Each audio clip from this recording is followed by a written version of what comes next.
start. There's 3 people missing, but maybe they're having some issues. So don't worry if I'm opening my eyes. I'm not checking on you. I'm just checking on if anybody's trying to get into the meeting. So come with the eyes closed. Yeah, you can mute yourselves if you like, as you like. Because with the earphones, it doesn't bother me to hear the sound, but if you want to be muted, you go ahead. So elongate the spine. So for Anne and Anais, we are usually starting with some breathing exercises, some pranayama, just to calm ourselves down so that we can be more receptive to taking in the teaching. So first starting with the spine long.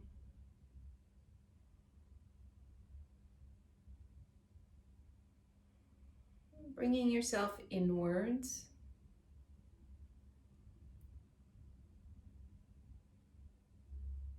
See if you can notice the inner vibration of the body.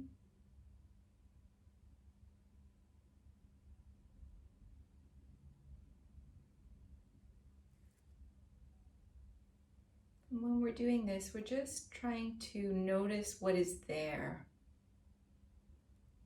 without labels, no judging, not even trying to change it. So that we can first learn to listen deeply and really get to know how we're feeling, what's going on within.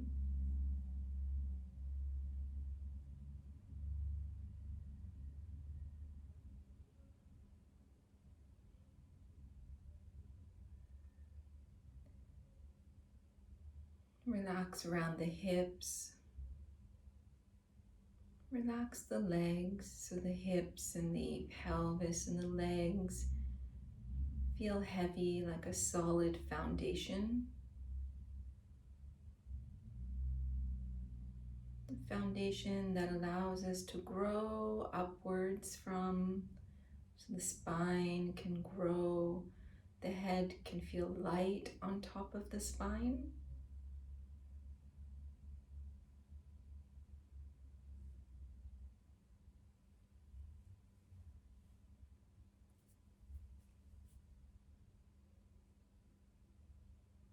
Relaxing the jaw.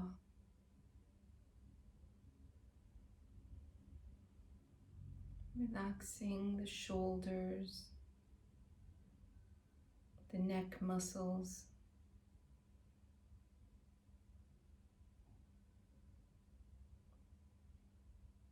Softening all the facial muscles.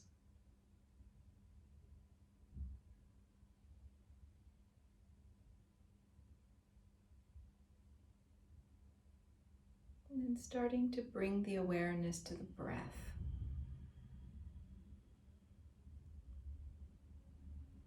Start to notice the natural rhythm of your own breathing.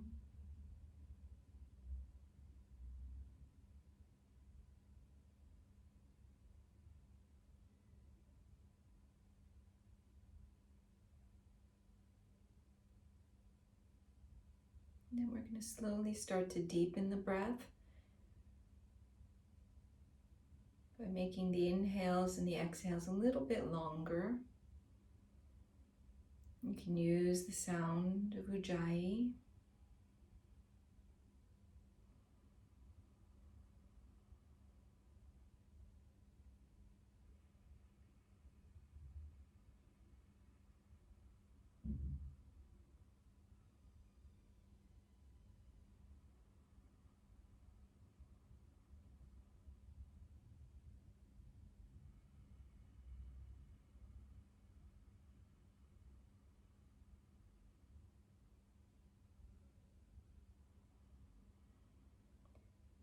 Now start to make the exhale double the length of the inhale.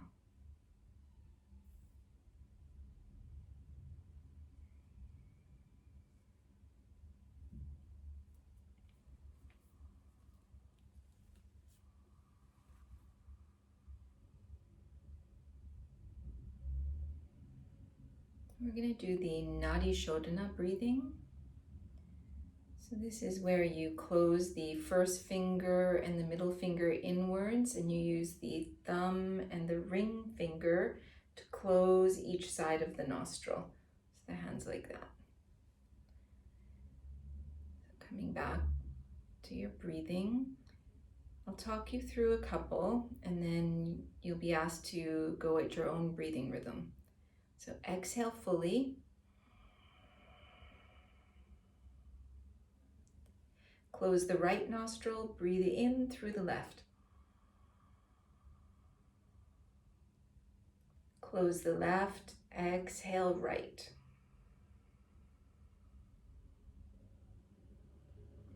Inhale right.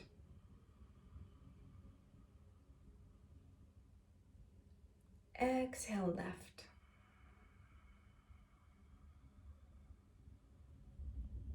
That's one round of Nadi Shodhana, so we'll do a second one together. Inhaling left. Exhale right, double the length. Inhale right.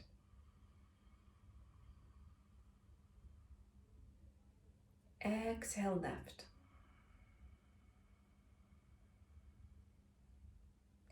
And then continue like this for 5 more rounds.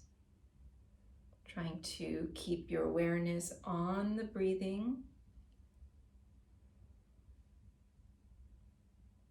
and trying to make the exhale double the inhale. So we're doing Nadi Shodhana.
Checking the jaw is still relaxed.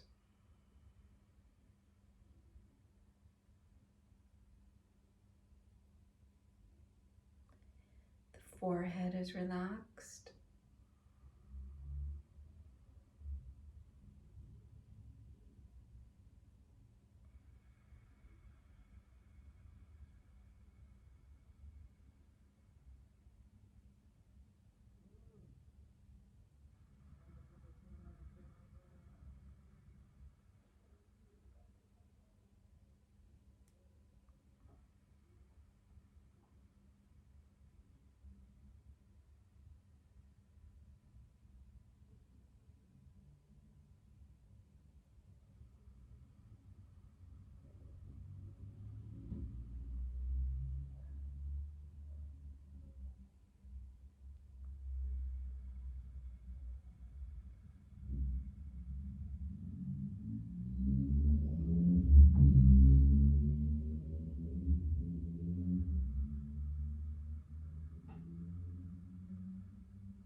You're finished, just put both hands back on the knees or in the lap.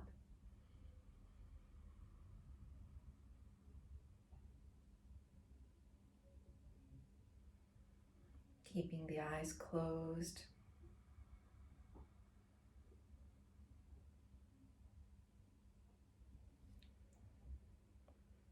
to maintain the calming feeling.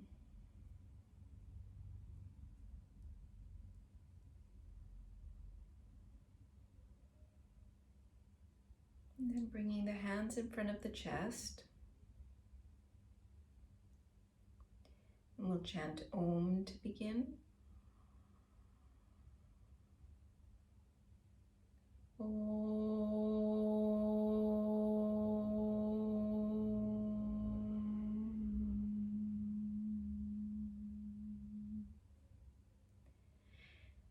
Then rub the palms together, warming up the palms.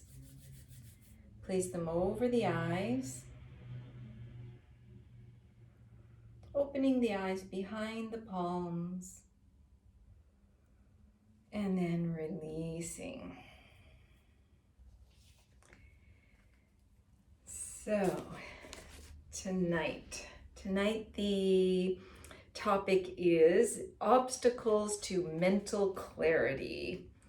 So last week we saw that Patanjali said that realizing Om, which is the sound of Ishvara, brings us to inward consciousness, right? Mindfulness inside, and that the Chitta Vikshepahs disappear. So the Chitta Vikshepahs, these are the obstacles to mental clarity. Okay, so this is how for those who haven't been here before, I'm really trying to follow in the exact order of the sutras this time.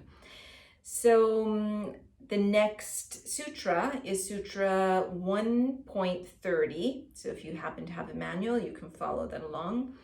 And here he lists those different obstacles. Sometimes they're called hindrances to mental clarity, or obstacles to mental clarity. So I'm going to use my notes here.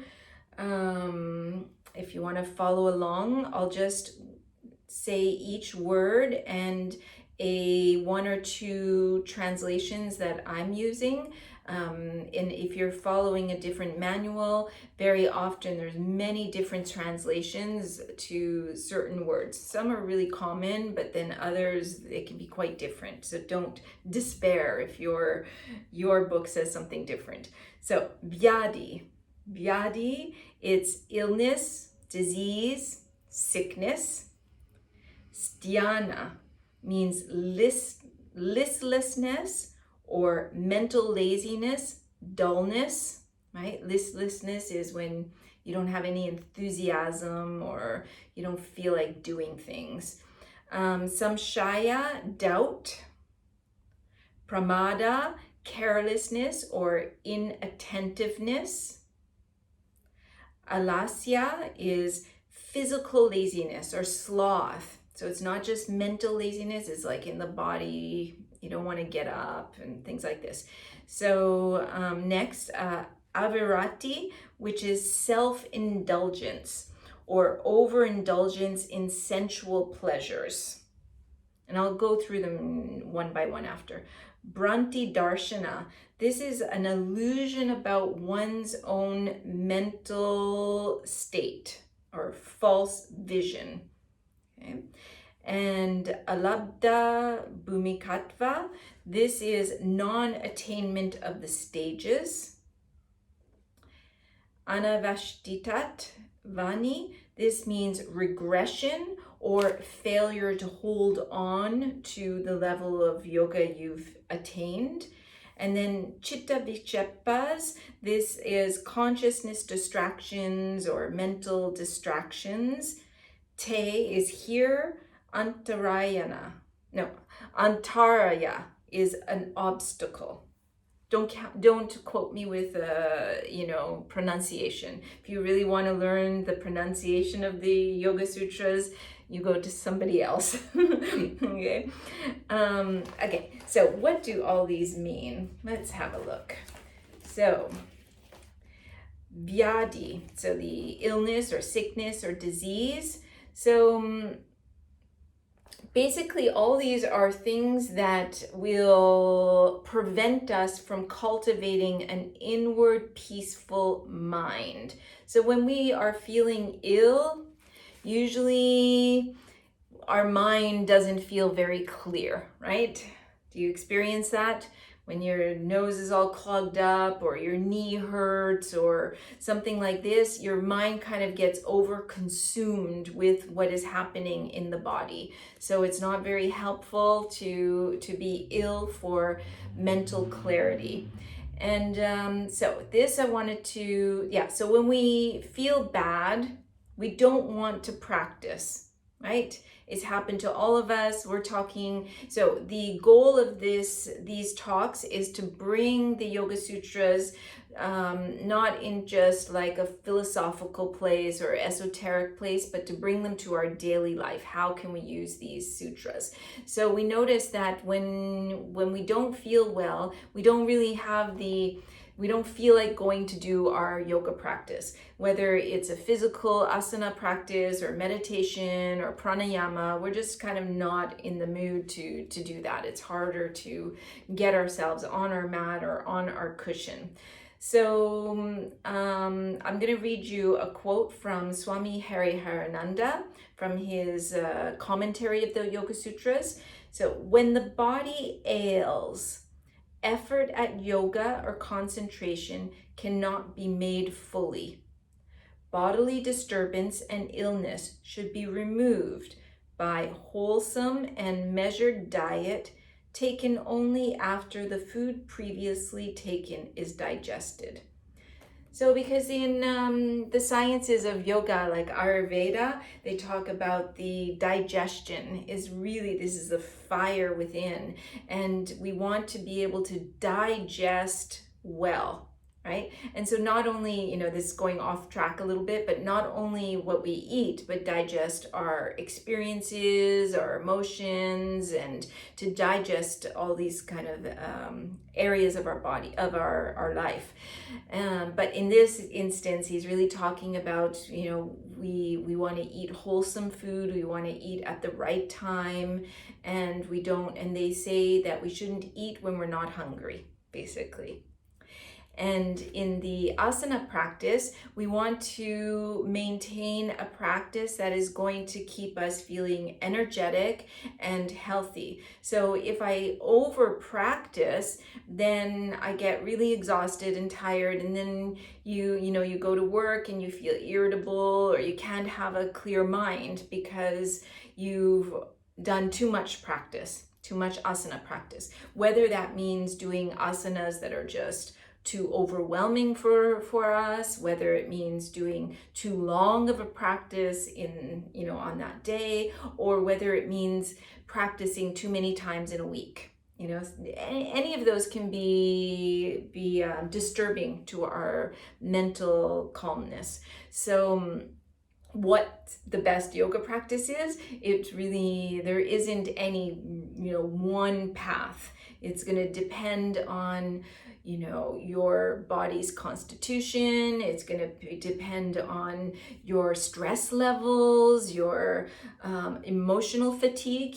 If you have a lot of emotional fatigue from difficulties in relationships, for instance, then this really tires us out. So maybe how we practice has to be adjusted for those kinds of times.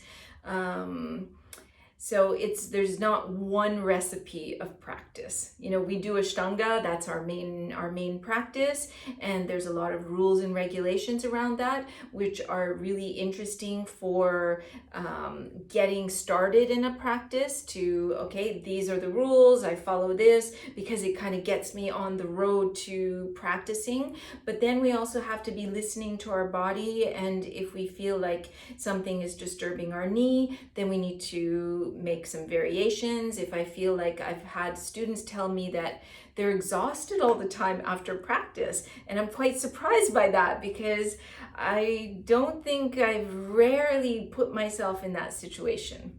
Maybe when I was pregnant and new mom problems, where you think that you want all your life to be like previous before babies. You want the same life as, when you have babies. And there was a short period of time where I felt like I was exhausting myself through my practice. But then after I realized, well, the practice is supposed to serve me. I'm not supposed to serve the practice.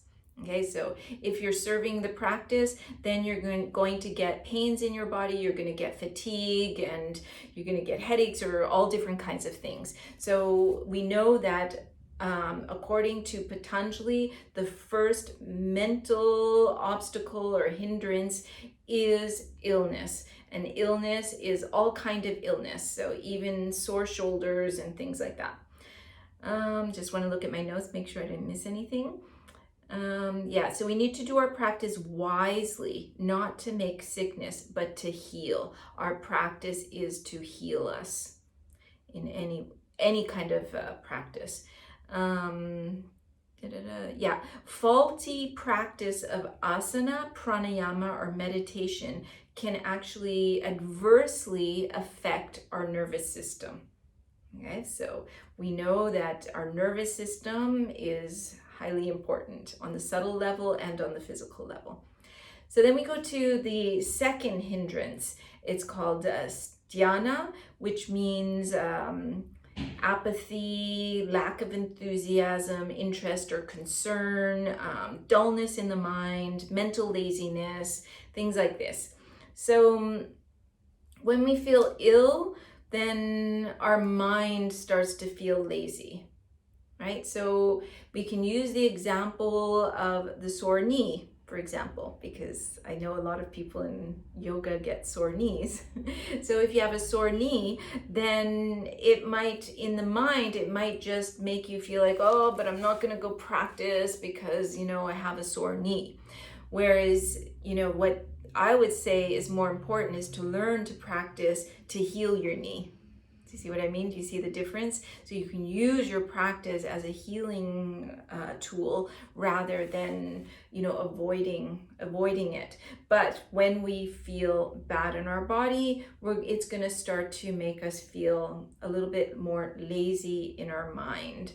So we don't feel like practicing. The energy and the enthusiasm needed to cultivate our practice isn't really there. Right? Because it's hard to get on our mat or a cushion or, any kind of practices. Sometimes I find it really weird because it's so easy to do things that are bad for us. I don't know. Do you experience that? It's just like to eat something that, just satisfies the taste, but is not really wholesome. This is easy to do, but then after you don't feel good. But the things that really cultivate nourishing our body, mind, breath, those things sometimes we have to strain ourselves to get there. And then after we feel really good, right? Okay, so then the next one, samshaya, which is doubt or indecision. So these they can link together or they can just happen individually. But when you start to feel this mental laziness, then you start to doubt, oh, but my knee hurts, so maybe this yoga isn't good for me, or it's just a really bad practice, or there's something wrong with my teacher, or there's something wrong with, maybe yoga is not for me. We start having all these doubts in our mind, right? So doubt, they say, is one of the worst things for mental peace, mental calm, because we're always swinging back and forth. Oh, this practice is really amazing. Oh, no, it's not very good. Or you think about if you're in a relationship and you're having some difficulties in the marriage or a relationship. Oh, we should break up. Oh, no, we should be together. Oh, this is my lifelong partner. Oh, no, we're going to get divorced. There's a lot of doubt. And this is actually harder on a relationship than just even making a decision, right? Or think about what you want to do with your life when you're a young person and you're at the end of high school or you have to go to college. Oh, what should I do? All this indecision, sometimes it leads to just not doing anything, rather than just like, okay, I need to make a decision and I go on and I forget. So what they say to do about doubt is either keep asking yourselves questions until the doubt goes away, right? So you could sit down and do all those things that we do. We ask all those questions until that doubt goes away. On the spiritual level, we ask all those questions like, who am I? What is this? Why am I here? And you explore and you go deeper and deeper inside yourself until the doubt disappears, right? What did I want to say there? Oh yeah, but sometimes what can happen is to be careful about this doubting becoming like an ego trip, this ego game is what I wrote there, a game of the ego, to be able to use it to express ourselves and kind of make arguments with others, and just like becomes this big discussion. So rather than really going inside, like if you think about, debates, debate on the true self or God or the ultimate reality, or whether Ashtanga is good, like you just have to go on social media, right? And you'll have like all the people swinging, Ashtanga is the best practice ever, Ashtanga sucks, and all this. And I would stay away from those kinds of debates, because then I think the doubt, it becomes more like a game of the ego of, I just want to express myself. Does that make sense? And so I just want to talk and talk and talk, rather than go inside, feel the practice, feel what's really there. And maybe you can talk, you can ask some questions to a certain extent, but when you see that it becomes just this philosophical way of being, stop, right? Or think about, I use the example of when I first moved to Paris, and I was really not wanting to stay in Paris, but lots of things led me to making the decision to stay. But then I was like back and forth for, I don't know, maybe like a year. And, oh no, I'm going to move to San Francisco. No, I'm going to move to Milan. Oh, I'm going to move to London. And, and I kept changing my mind about so many things.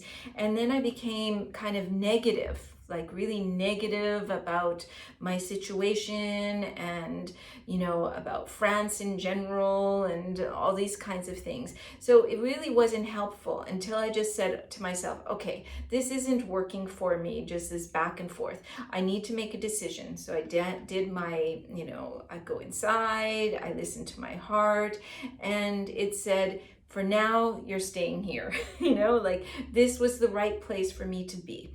And then the doubt was gone. So then I made no questions, and I just firmly planted roots, never really got to the language part of it. I'm still not really speaking French very well. I understand pretty well, but to speak back is really hard. But my roots are really deep here. I've deepened with my family, with the yoga community and all these things. So then it helps the doubt go away, where this feels like my home. Whereas all that back and forth, you just never feel like it's your home. Next, where am I? To make sure I didn't miss anything. Yeah, pramada. So pramada is carelessness, or inattentiveness, or heedlessness. So sometimes when we are in doubt, then we become careless with our actions, right? Oh, I don't know if this is very good for me or not. So, I'll kind of go through the motions, but I'm never really committed to anything, whether it's a spiritual practice, whether it's a relationship, whether it's your job or your studies, or it applies to everything. Patanjali, clearly not clearly, according to the commentaries, it's very clear that he's talking only about spiritual practice. But I think that spiritual practice and daily life are the same thing, right? And you kind of have to first go through integrating your personality and getting a certain amount of peace with your, within your daily life, with your environment, and then your own self, your emotions, before you can go really deep into this like spiritual place. So that's why I like to approach it like this. Yeah, so what I wrote there is, when there is doubt, we think, oh, why should I do my practice? I'd rather do something else. I think I'm gonna sleep in, or I'm gonna watch Netflix or whatever. So to succeed, we must develop persistence and mindfulness. Okay, so these are like key words. We need to develop that persistence. Even if there's some doubt coming in your mind, just continue practicing. Doesn't mean you don't adjust your practice, because if you're fatigued, or like what we talked about before. So the next one, number 5, alasya. So alasya is physical laziness. So this is different than Stiana, which is more mental laziness. This is that carelessness that just leads you to not wanting to get out of bed, not wanting to go to the yoga school, just I'm gonna go for a beer with friends instead of like going to my yoga class tonight. So this carelessness can lead to feeling lazy in the body. So it can also be translated as slothfulness.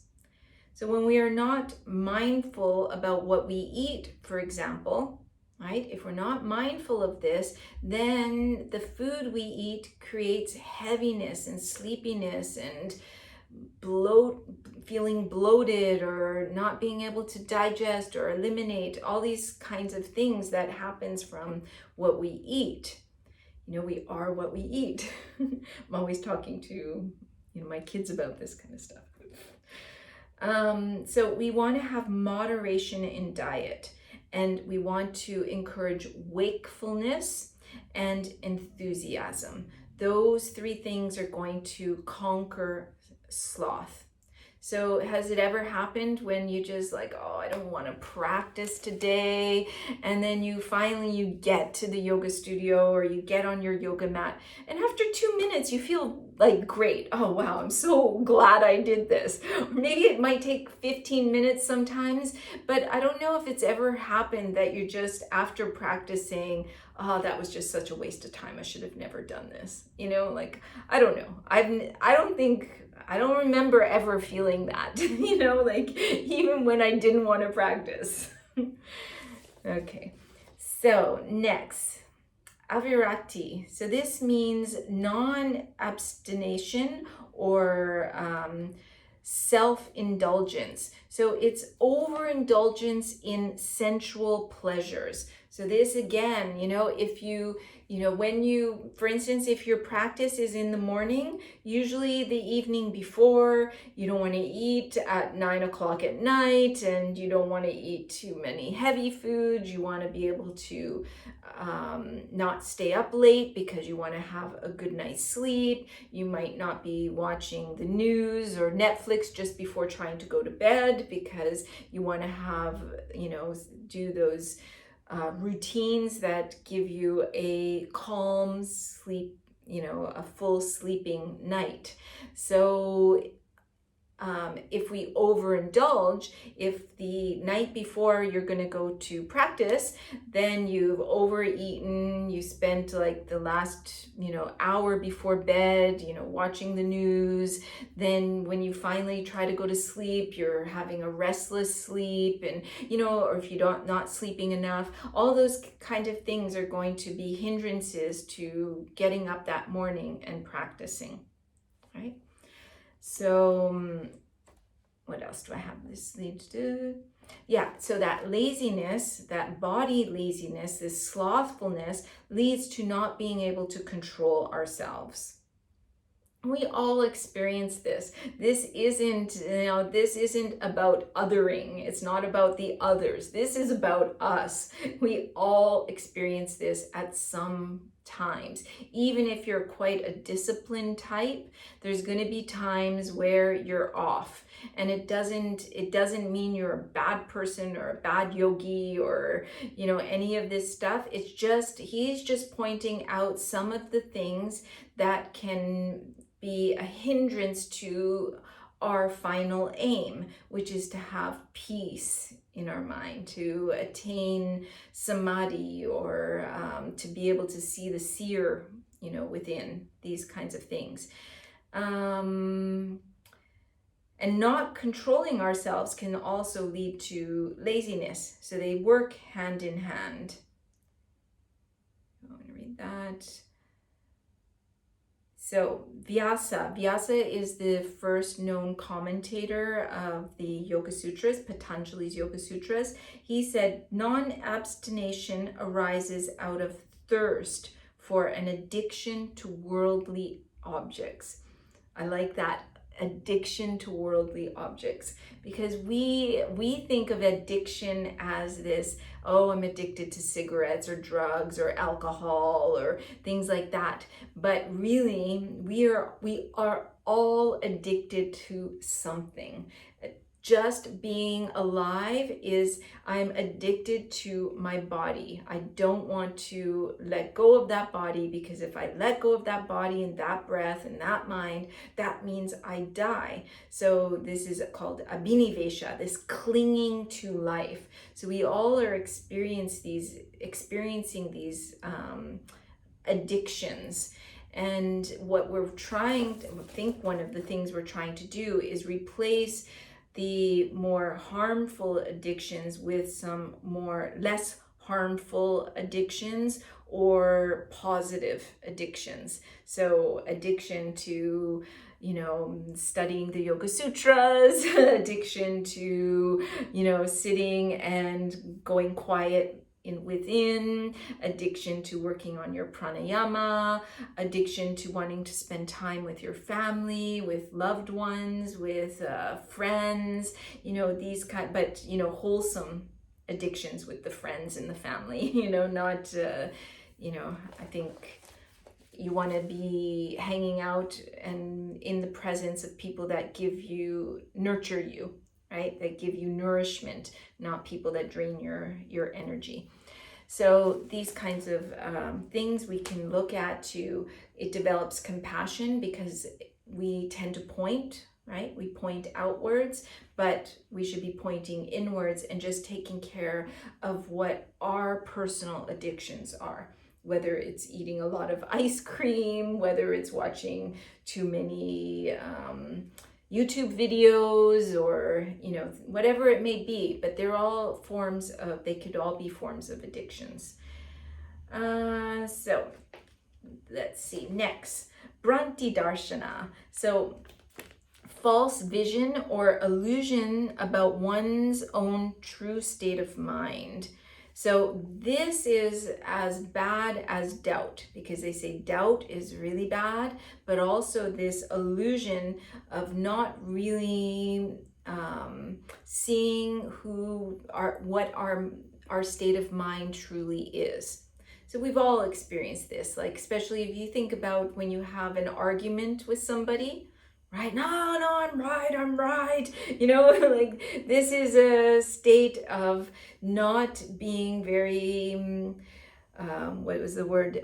One's true state of mind, right? We think that we are the one that has the right ideas and the right peace of mind, and it's you that has the problem, right? So this is very dangerous, because we might think we're higher than we are. Or another example could be that because I do advanced asana, that means I am an advanced practitioner, right? Or I'm an advanced yogi, or I might be a higher level than somebody else, right? It doesn't, personally, I don't think that means that at all. It could mean, it means maybe you have an advanced handstand, but it doesn't mean that you're an advanced yogi or that you are in a more peaceful state of mind than somebody who's never even attempted to do a handstand, right? And so we need to keep all this stuff in perspective. So let's see what I wrote there. Yeah, this is more destructive than doubt. It's hard to see ourselves as we truly are.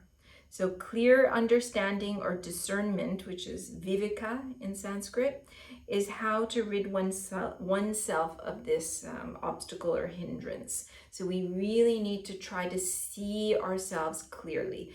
I don't have it there, but I also think what could be useful is talking to others.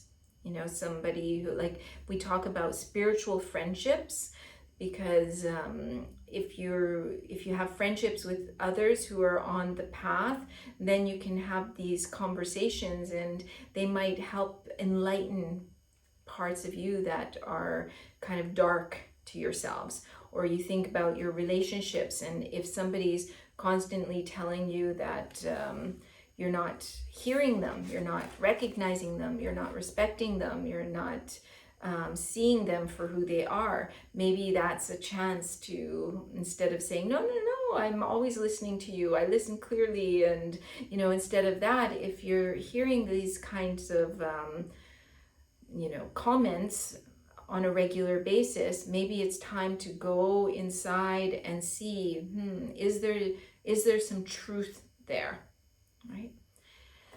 Next, alabdha bhumikatva.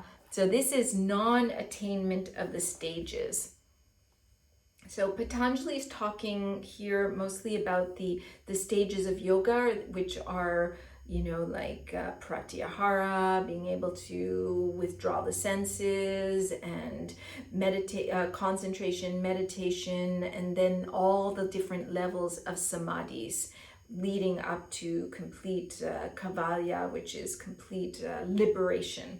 So he's talking about those. So non-attainment of the stages. So it means that if I'm practicing, I kind of get stuck, right? So I'm stuck there and I'm not able to achieve other stages. So if I put it on a very superficial level, it would be like I'm going to learn the primary series and I'm going step by step and I'm practicing, but I have all these previous issues that make me not practice or not practice wisely or healthily, or overindulgence and all these kinds of things.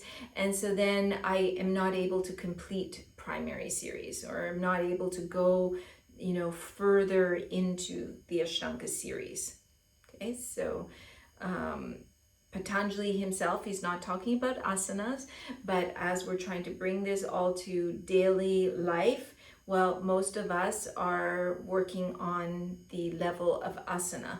And if you're working on the level of asana, if you have an aspiration to go further into those asanas, then you need to keep building enthusiasm, willpower, keeping a healthy body, making sure you're not overeating or over drinking or not sleeping enough or spending too much time being busy with things that are, just being general busyness. All these kinds of things are going to lead to not being able to attain, your aspiration of completing primary series or getting further into primary series. And I think those are good aspirations to have, because if you really want to practice Ashtanga yoga and to practice primary series, you can see that you need to really practice it with devotion. You're going to have to make some changes in your life, and all those changes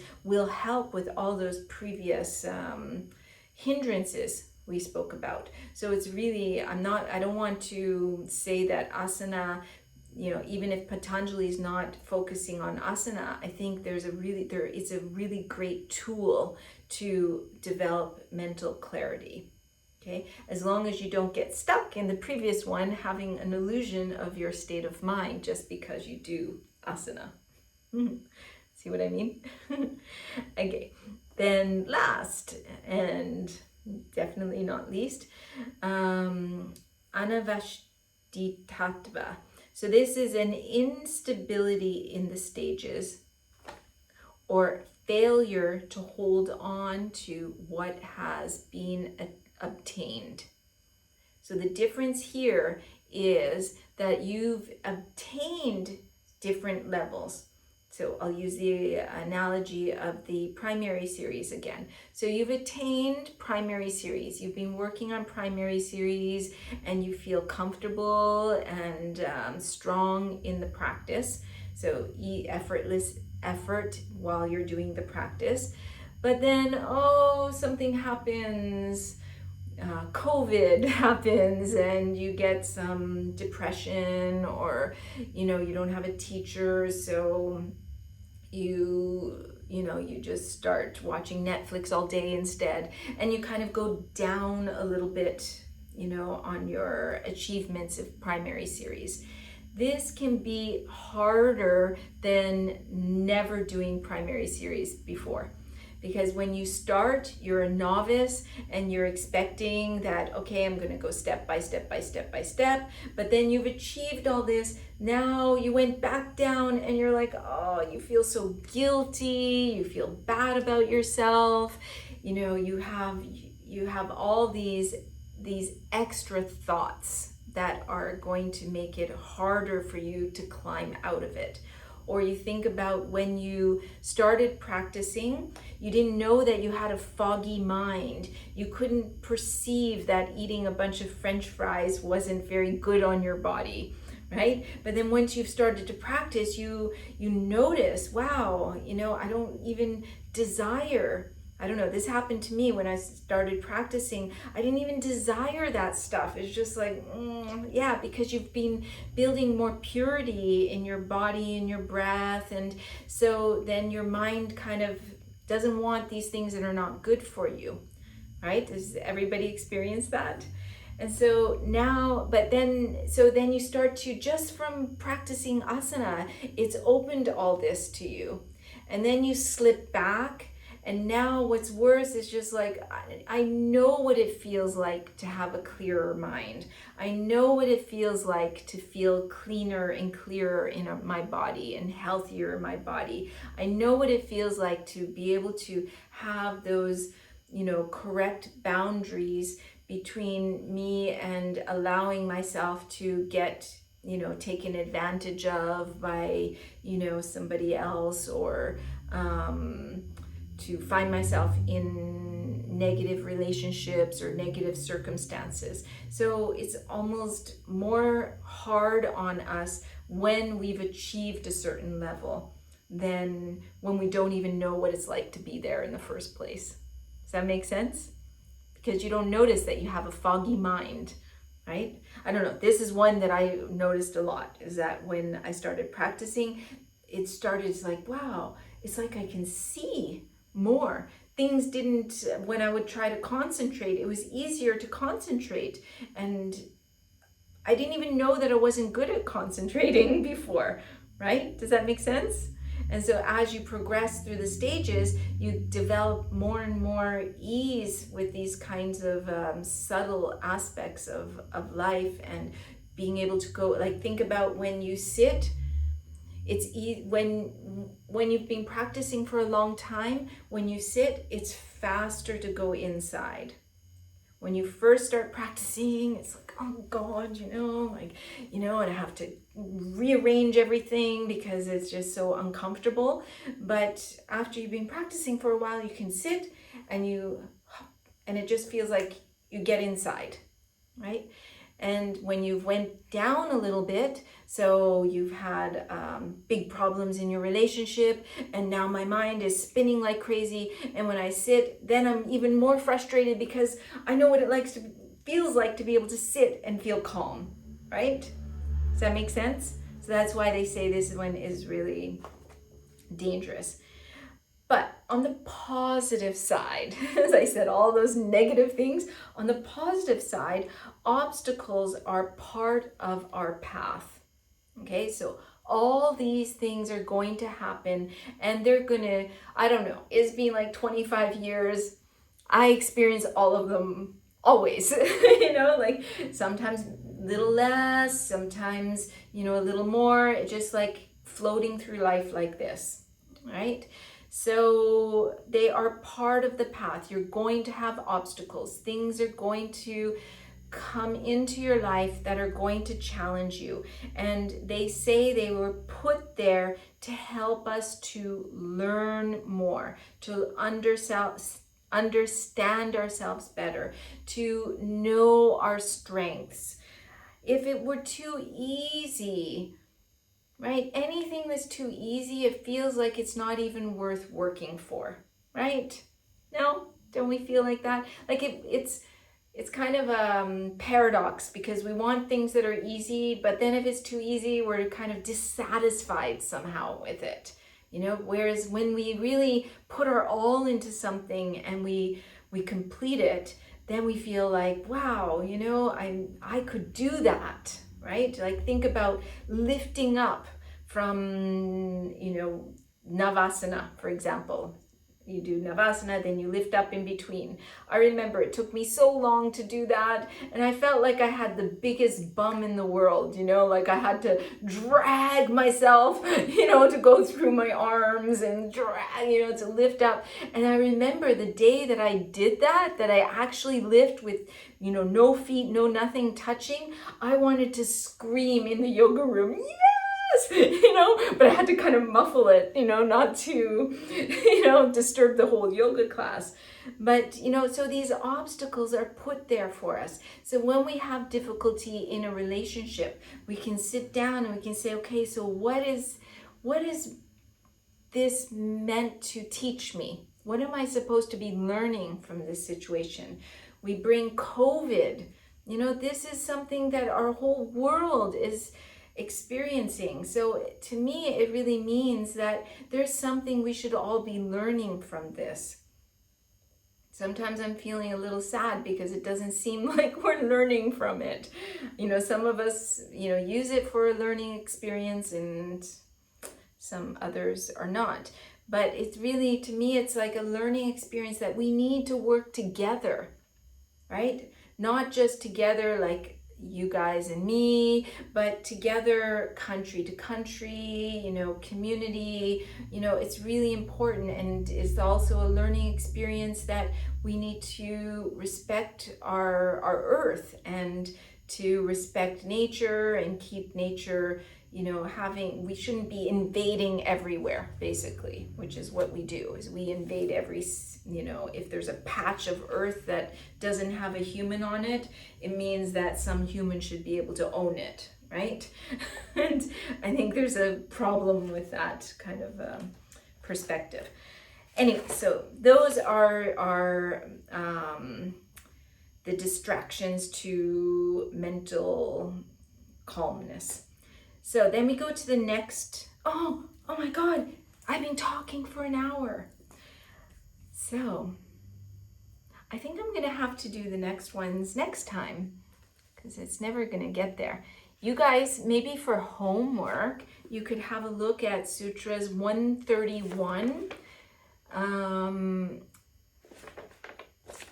131 for sure, and then maybe 132 and 133. Those were what I was going to talk about, but I guess I got myself distracted and talked too much. Sorry about that. We'll continue next time. But what we're going to do now is I wanted to do a loving kindness meditation, because it was going to make sense with the last sutra, 133, which is very similar to Buddhism. And so if you want to look at that later, otherwise we're just going to do this loving kindness meditation. And I find this meditation really helpful. For me, I've found it helpful over the years, because for different reasons. So we can wish ourselves loving kindness. We can wish it out to somebody else. We can, like a particular person, I mean, or a particular community, or just, everywhere. So it really depends on what is happening within us, how we want to send out loving kindness. Sometimes we need to just send it to ourselves because we've been so harsh with ourselves and we're not knowing how to love ourselves. Also, at the same time, if we're having trouble loving ourselves, you can work on this, but I remember when I first learned this, I was really in I hate myself stage. And so it was really hard for me to send loving kindness to myself, because I felt like, how can I love myself when nobody loves me? This was that was my phrase, and so it was impossible for me to concentrate on myself. It was much easier for me to send it out to others than on myself. And eventually then I was able to bring it back to myself and learn how to love myself for who I am and not be so mean and harsh with myself. But that was my particular situation. Others, they might be having an easier time first loving themselves and then spread it out to the world around them. So there isn't one way for this. So what I was gonna say is, may all beings be filled with loving kindness. Or you can send this to your own person. If you know that there's somebody in your life right now who really needs this, then I would focus it on that person. If there's somebody that I'm having a lot of difficulty with in my life, that we've had a lot of conflict, even if I don't see them, even if we've decided, okay, we need to part ways and I don't want to see that person again, I need to resolve it within my own heart. And so then I'll send the loving kindness to that particular person. May that person be well, may that person be peaceful and at ease, and may they be happy. Okay, so I'm going to use it with and I'm going to talk you through a couple of times. And then the idea is that then you're going to mentally repeat this in your head while imagining it coming to you, while going to somebody else, going to a community, going to the world in general. Okay, because it's a beautiful meditation that I do with the kids and they really love it as well. It's perfect. Okay, so first we sit and close our eyes.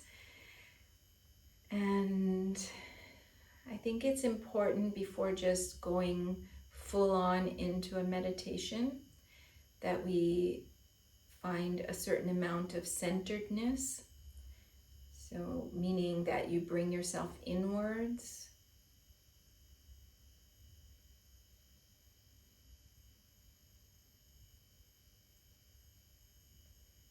Having this sensation that you can feel your body from the inside out.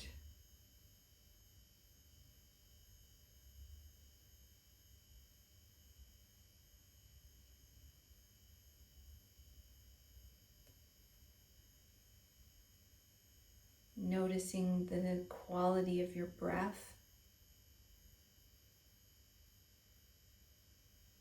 Because the breath links our body with our mind.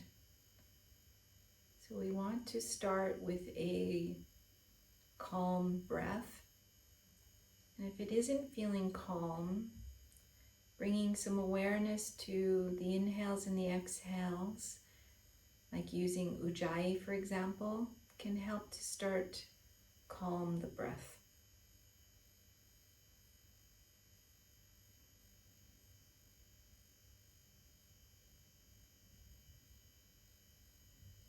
Bringing yourself inwards, noticing your breathing, doing what you need to do until your breath feels more calm, the body feels calm.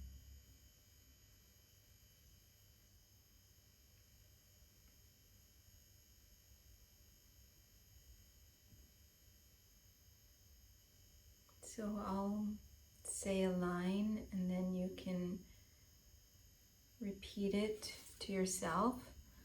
I'll put, everybody's on mute, so you can, I suggest that you say it out loud and you can replace I with whoever you're going to replace it with.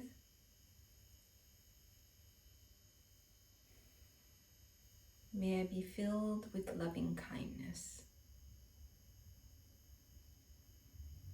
May I be well. May I be peaceful and at ease. May I be happy.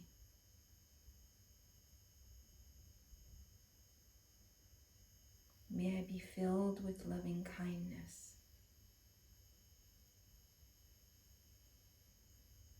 May I be well.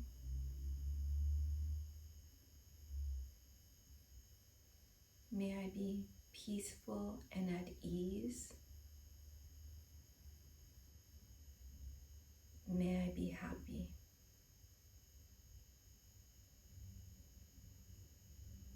May I be filled with loving kindness. May I be well. May I be peaceful and at ease. May I be happy.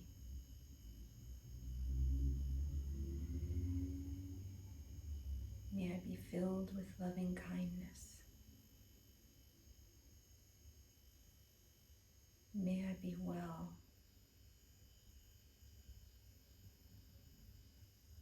May I be peaceful and at ease. May I be happy. Slowly, you're going to bring that mantra inside. So you're just saying it in your mind. May I be filled with loving kindness. May I be well. May I be peaceful and at ease. May I be happy.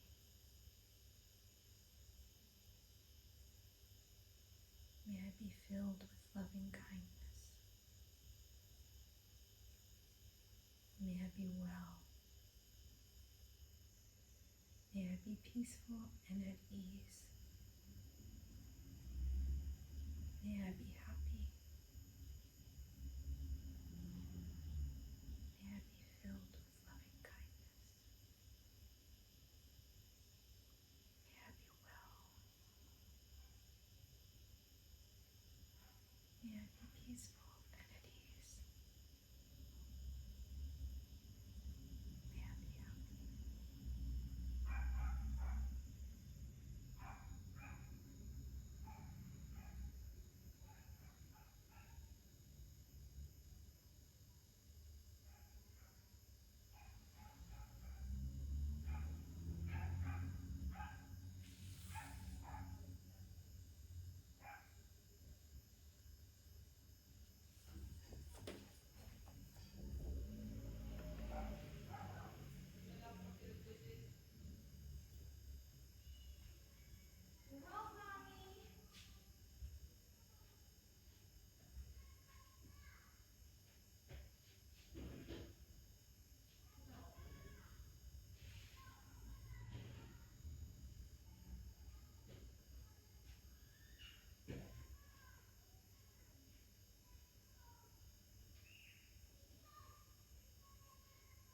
May I be filled with loving kindness.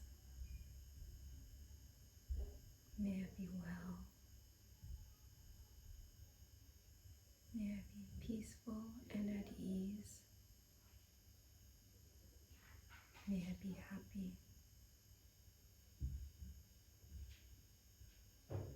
Bring the hands in front of the chest.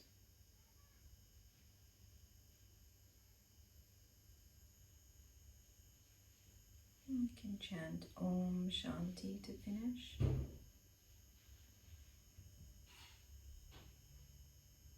Om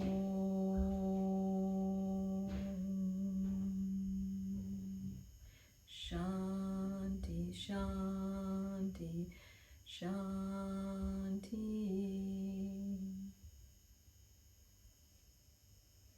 Namaste. Thank you.